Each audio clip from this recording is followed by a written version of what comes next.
Welcome to the Minor Consult, where I speak with leaders shaping our world in diverse ways. Today, we will continue our special focus on AI, exploring its potential to transform our health and how leaders are navigating its rapid evolution. In this episode, we'll discuss the potential for AI to enhance drug discovery. I'm delighted to be joined by Daphne Koller. She's the founder and CEO of Insitro, a company that uses machine learning to drive drug discovery and development. She's a pioneer at the intersection of computer science and biomedicine and was recently named to Time Magazine's 100 Most Influential People in AI. Prior to founding Insitro, Daphne co-founded the groundbreaking online platform Coursera. And she's a longtime educator here at Stanford. Daphne, welcome to the Minor Consult. It's great to have you here today. Thank you for inviting me, Lloyd. It's a pleasure to be here. So you've been involved in technology, computer science for a long time. You got your undergraduate degree at the age of 17 in computer science and math, went on to be a professor, an academic, and then, of course, Coursera, and now Insitro. Can you talk about your journey, both within academia, also as a computer scientist, and, of course, now with Insitro? So it is a somewhat convoluted journey, an unusual career trajectory, and I would characterize the majority of that journey as the search for impact, which really began, I think, following my PhD, where I was working on things that were conceptually very elegant, but also somewhat theoretical. And really, during my postdoc and following that, I was like, okay, where is this all going to make a difference? Is this actually going to matter to anybody in the real world? And so I moved from very conceptual ideas in AI to more applied machine learning, to machine learning in service of, say, vision and robotics, and ultimately to machine learning in service of biomedicine. And this was when I was here as a assistant professor at Stanford back in the late 90s. And I would say, to be entirely honest, that initially some of that move was instigated simply because the data sets that were available at the time to machine learning researchers were not that exciting. I mean, how excited can you get about spam filtering or, labeling digits between 0 to 9? And the data sets that were available on the biomedicine side, especially at the time, which was the first, what we thought of at the time as large data sets, they're tiny by today's standards, in biomedicine were starting to come about. And I was like, oh, you can have machine learning models that predict whether this gene is talking to that gene or whether this person infected this other person with tuberculosis. And so that was the kind of impetus for the move. But over time, I became interested in machine learning in service of biomedicine in its own right, and ended up having a bifurcated lab at Stanford where half my lab did core computer science research published in computer science venues, and the other half did biology and medicine published in, Nature and Science and so on. And I still have colleagues today on the computer science side that say, so what made you get so recently into biomedicine? It's like, no, it happened all the way back then. Sure. And so that lasted for quite a while. And then when the work that I'd done as a side interest at Stanford on technology-assisted education kind of erupted in the launch of the first 3 massive open online courses that Stanford launched in 2011. I basically let impact guide the decision to what was supposed to be a 2-year leave of absence, leave Stanford and really turn it into a thing and not assume that someone would just pick it up and run with it. And so I did that in 2012. If you look back at the history of AI in the last 15 years, that was the beginning of the AI revolution. So I missed the beginning, which I'm feeling kind of bummed about because that was in 2012. And so stayed at Coursera for a total of 5 years.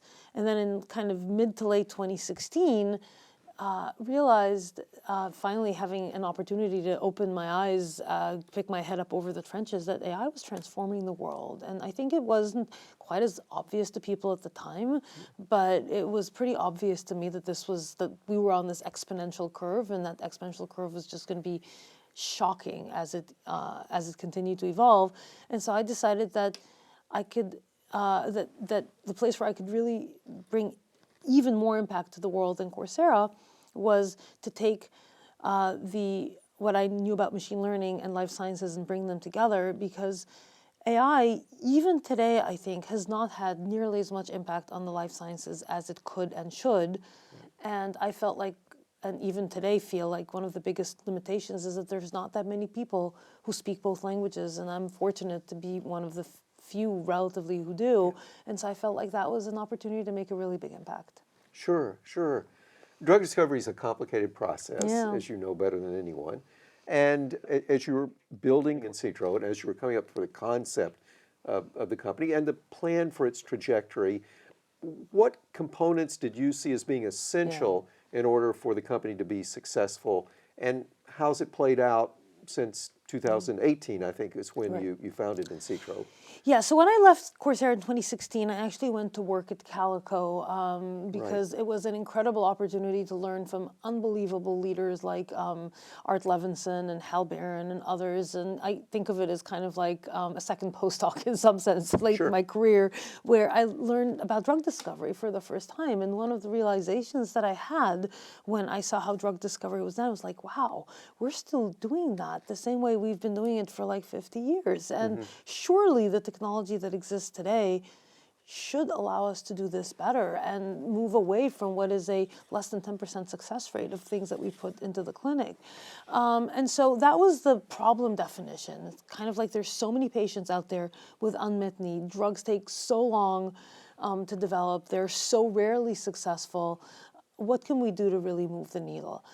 The opportunity, on the other hand, was what I saw as a parallel revolution to the AI revolution, which is the ability to create and aggregate data at unprecedented fidelity and scale. Because if you remember the early days when I was here at Stanford, we thought that 200 samples was a large data set. Here we were in a world where single cell systems allow us to measure hundreds of millions of cells that are all different to each other. And, resources like the UK Biobank allow us to get incredible measurements on human biology and pathophysiology for 500,000 individuals. And I felt like the thing that you really need to feed the AI engine is data. And we've never had data at scale before. And now suddenly we had the opportunity to have that. So that's like the one key ingredient.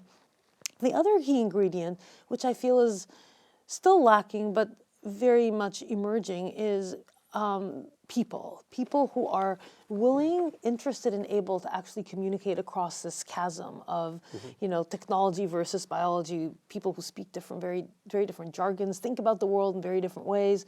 And that bilingual group of individuals is an absolutely critical enabler to taking the data, taking the technology, and solving the right problems that really make a difference.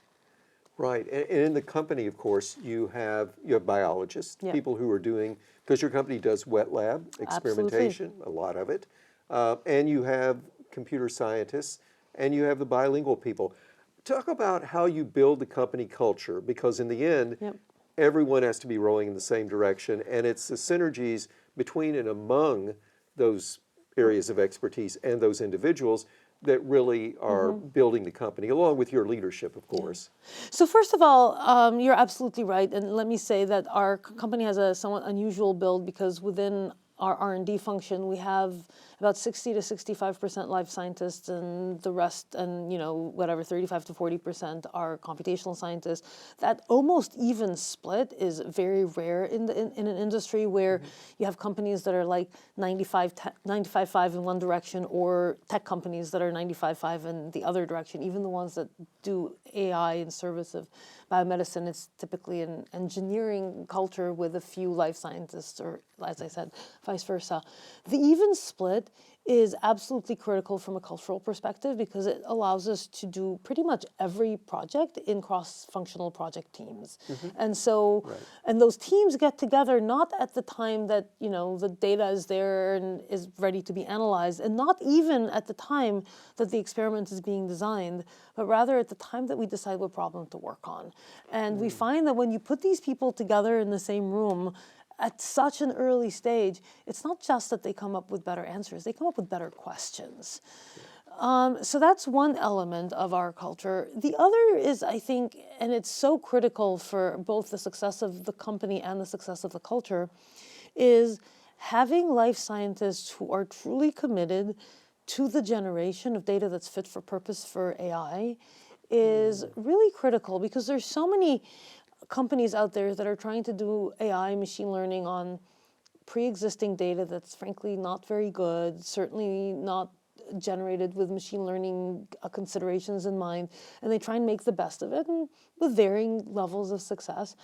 If we generate data that's actually fit for purpose, we have what is the most, I think, important commodity in this space, as well as a component of success, which is a competitive mode of truly high quality data that's fit for purpose. Because one of the things that I think we've seen is that AI algorithms are, they come and they go. Like just this past week we had DeepSeek, which completely upended industry perceptions on what AI models needed to be in this new generation. So like suddenly a completely different kind of training has come about. Well, that's going to happen again. It's going to happen consistently. Methods keep getting, upended by other methods.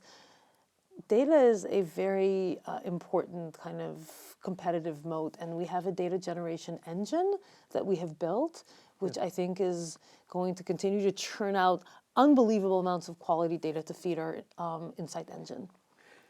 Can you talk a little bit more, Daphne, about what fit-for-purpose biological data is, how it differs from, and of course, as you mentioned, when you were on the full-time faculty here at Stanford, you had many collaborations with people doing discovery-based research, people doing clinical research in Stanford Medicine, and now, of course, you're leading the company. What's different about the way you do biology in the company compared to the way, say, discovery-based or early-stage translational research is done in a university environment? Yeah, no, that's a great question.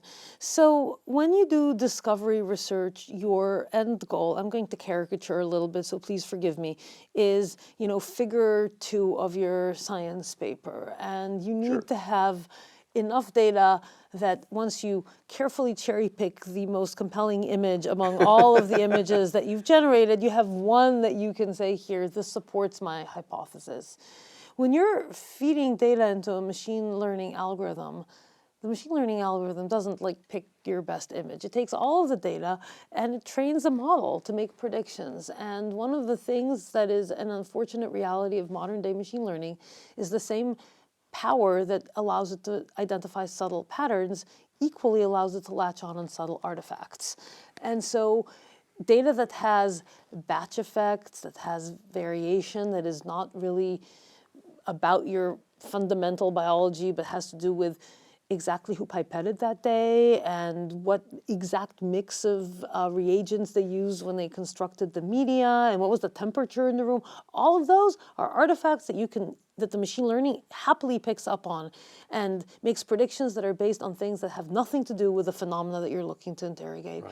So making data that is actually, systematic, that is as free of artifacts as possible, where all of the covariates are at least measured so you can correct for them, requires a major investment in process engineering, in automation, in consistency and protocols, and that's not the kind of mindset that academic research typically employs. Frankly, it's completely misaligned with the incentives of your average grad student or postdoc. And so that is why we had to build a factory for creating data. And one of the things that our life science colleagues on the team have recognized is that once you make that initial investment, which is a very heavy lift, it empowers them to do experiments that you would just never be able to do because everything is done consistently. It can be done at scale.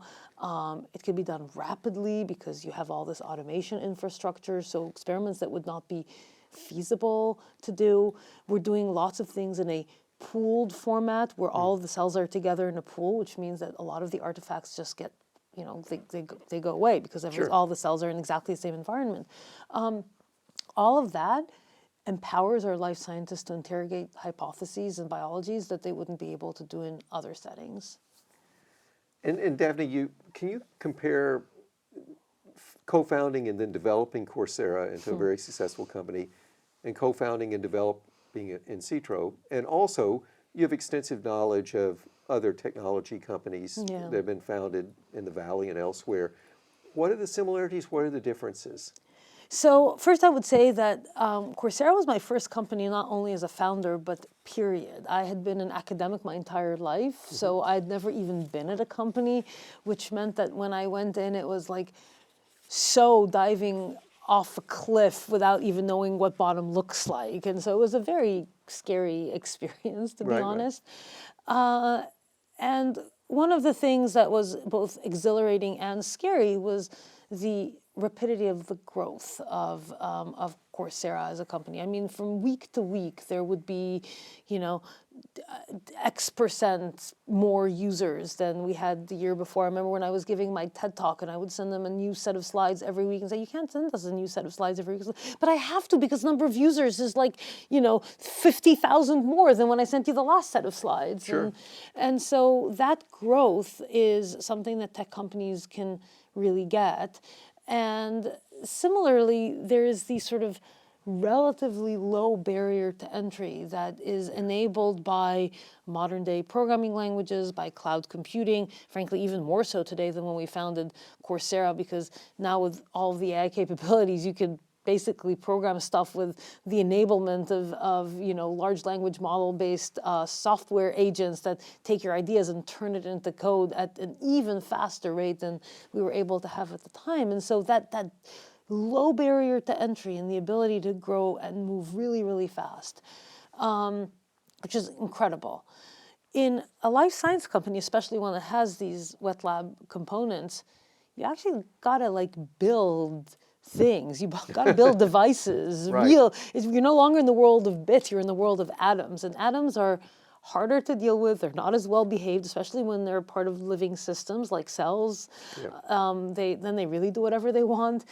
And so that build took a lot longer than I'd expected to get all that kind of core infrastructure in place at the quality that we needed it to be. I knew that would be a hard build, but never having built a wet lab, I think I was constantly surprised by just how hard some of these builds are. But I think once you've done that, you've created a competitive moat that is hard to overcome, because the same low barrier to entry that exists for you in tech also exists for other people in tech, whereas the kind of build that we've done at Insitro would take other people a long time to replicate as well. And so there's kind of like the two sides of the sword, if you will. And Insitro currently has a number of collaborations with pharmaceutical companies, Bristol Myers Squibb, Eli Lilly, and others.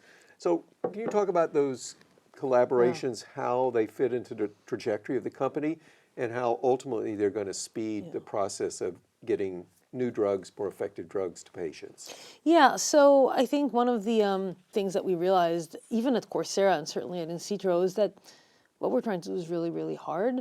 And if you want to be successful, you're far better off not trying to do it all by yourself. And so we took a very open-minded partnership model.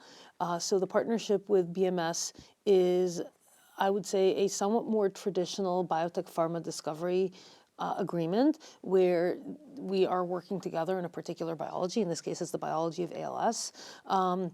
And we are doing the majority of the discovery work, but they are certainly being super helpful with insights and expertise, because they've been working on this disease and on neurodegenerative diseases of other types for quite a while. And so they certainly provide us a lot of kind of insights and ideas.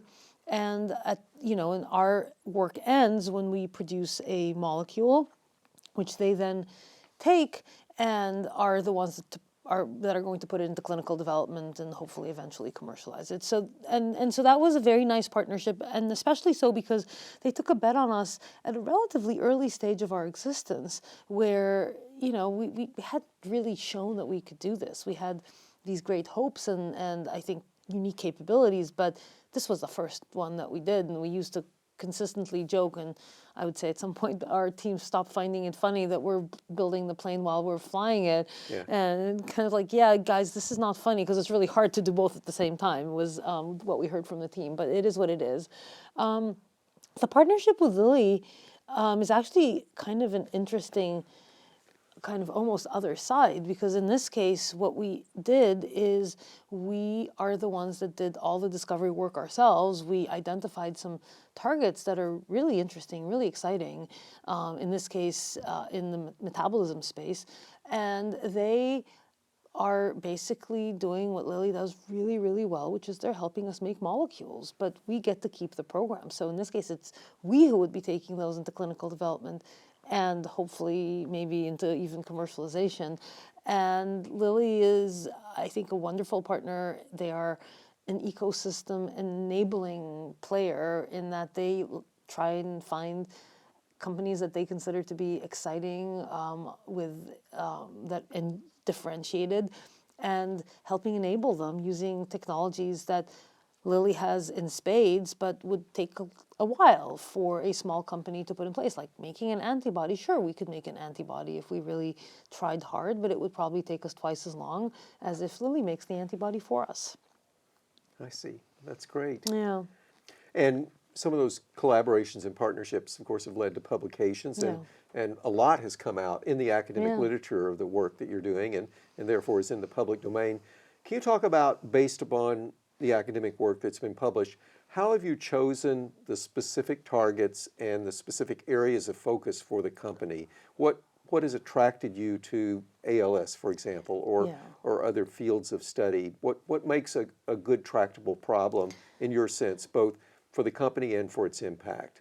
So that's a great question, and honestly, our kind of strategy has become more refined over time as we've engaged in more discovery efforts. We have a better sense of where our capabilities uniquely add value versus where, others can do what we do as well. And so we want to focus on the places where we have a differentiated ability to bring value.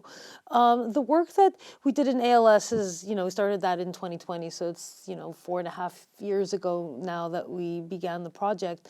And even there, we had clarity that one of the things that we needed was a relatively clear understanding of the causal mechanisms that underlie the disease so that we can interrogate them effectively in some of our cell-based machine learning enabled models. And so the genetics of ALS was, there was a reasonable characterization of that, but how those fairly diverse genetics, which manifest in different ways in different individuals, end up converging on the kind of the nexus of motor neuron death, that was very poorly understood. And so what we were able to do was to kind of take and interrogate some of those underlying causal biologies, put them in this case, a motor neuron cell system that's derived from induced pluripotent stem cells, which are, human cells that can be differentiated in diverse lineages, and really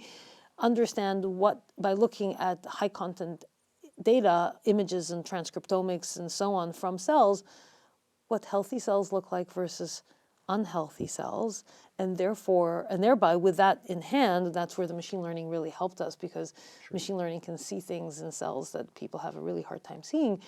Are there things that we can do to the cells that revert the unhealthy state to something more similar to the healthy state? And the screening that we do is genetic screens. So we look for genes when you knock them down, they kind of revert that disease phenotype, and that was and we found some really, really interesting genetic targets that we are now turning into drugs that hopefully when the compound achieves the same genetic effect of knocking down that protein, it will have a similar reversal effect on some of those disease traits. And we've done a lot of vetting on those systems and have seen many of the pathophysiology phenotypes that are known or strongly believed, I think, to be in the causal pathway of ALS being reverted by this intervention. So early days, unfortunately, ALS is a disease that doesn't have good model systems, and so we will only have complete confidence of this working when we put it in the human and it does something, although frankly that's true in general in drug discovery, so not only for ALS. So that's one example. That's wonderful. That's wonderful. Using your crystal ball for a moment, looking forward 5, 10 years from now, what are we going to have available to patients in therapeutics that we don't have today? And let's say a decade from now, what's your hypothesis about the proportion of fundamental new classes of drugs that will come from AI-enabled approaches compared to more traditional approaches?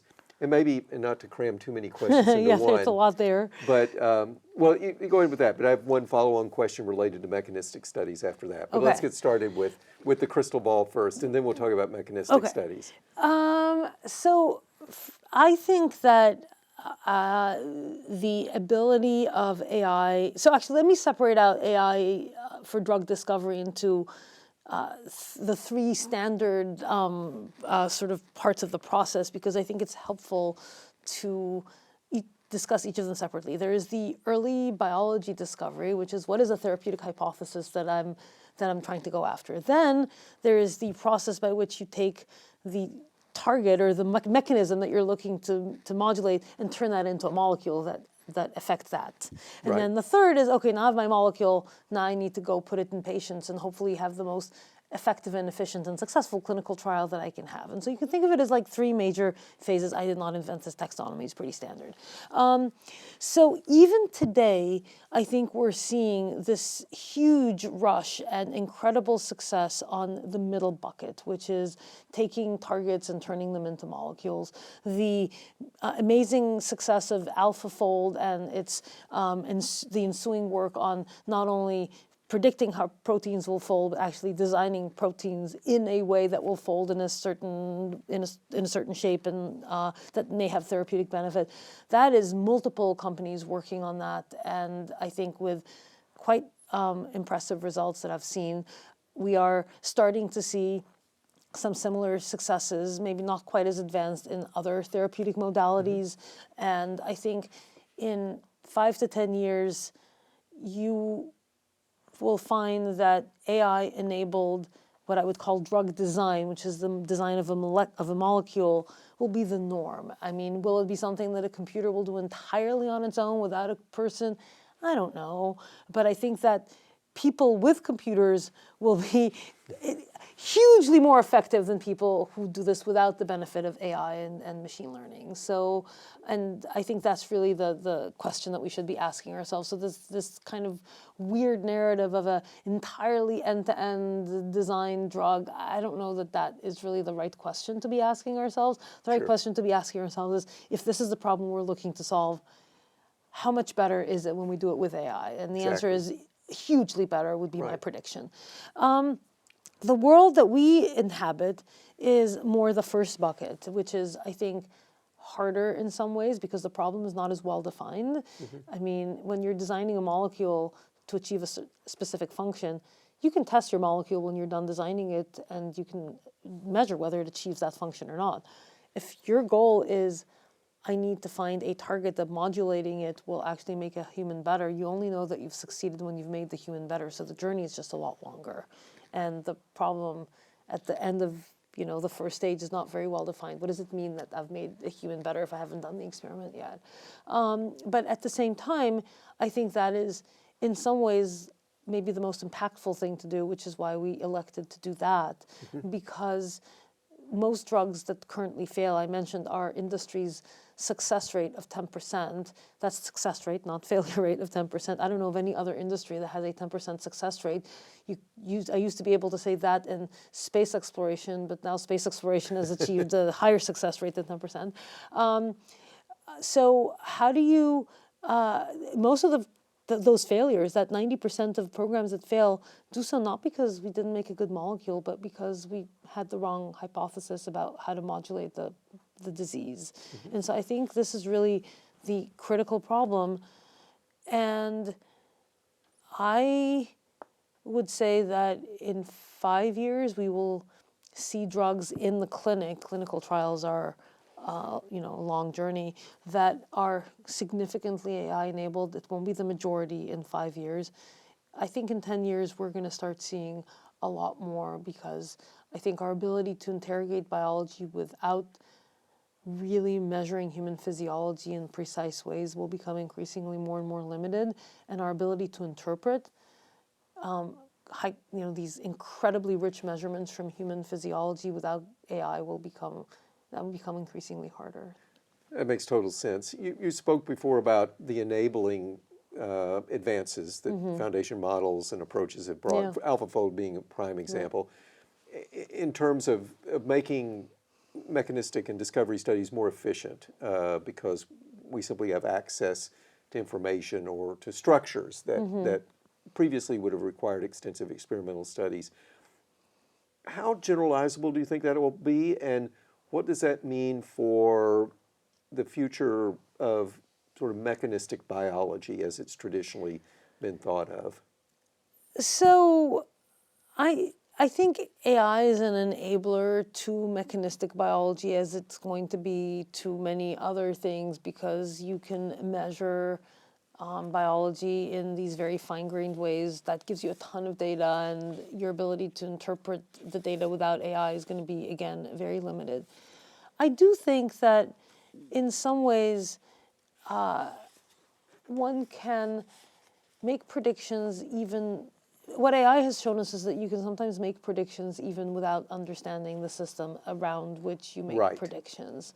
And that's certainly the case that these large language models that are built are making really good predictions about what would be an intelligent response to this question or whatever, to this comment from the person communicating with them, without actually understanding the real world, understanding anything about linguistics or semantics. It's somehow embedded within that architecture is something that is able to make good predictions.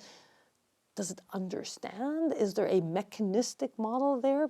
I don't even know what that means, right? Yeah. And so I think as we construct more and more complex models that are becoming better and better at making predictions about the consequences of actions that we take in a biological system. If I do this to a cell, this thing will happen. Or as I do this intervention in a human, this thing will happen. If I'm able to do that, is there a mechanistic model inside that predictor? I don't know. Do I need one? Not if the predictive model is good enough. And so the big barrier to overcome to get to that is having enough data for those predictions to be made. And I think we're on the path to getting there. And so we're not in the same place as large language models for natural language, because we don't have a web full of data about humans. But if we had to do one thing as a society to truly unlock value to human health, it would be to make a sustained effort to create a rich corpus of human biology that will allow such models to be trained, because then we might be able to circumvent that bottleneck of fine-grained study of mechanistic biology and make predictions that will allow us to make medicines without having to sort of probe every part of that system. Daphne, this has been a fascinating conversation. I'd like to end with two questions that I'm asking every guest in this series on AI.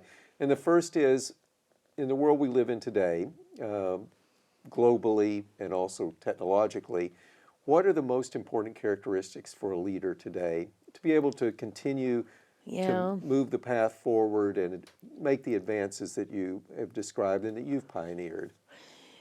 So I would say maybe, let me see, I think three things. One is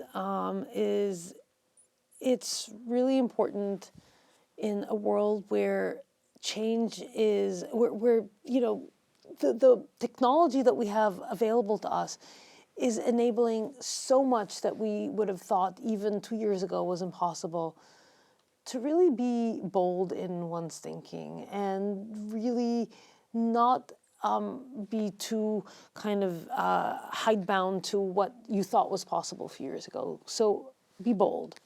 The second, maybe almost on the counter side of that, is be humble, because especially if if you're going into a new area, one where you hope to make an impact that is outside your domain of expertise, as I had to do in biology and medicine, coming in with this tech hubris of, I have this, technology is going to change everything. I don't really need to understand the problems. I don't need to understand the pitfalls. We have it.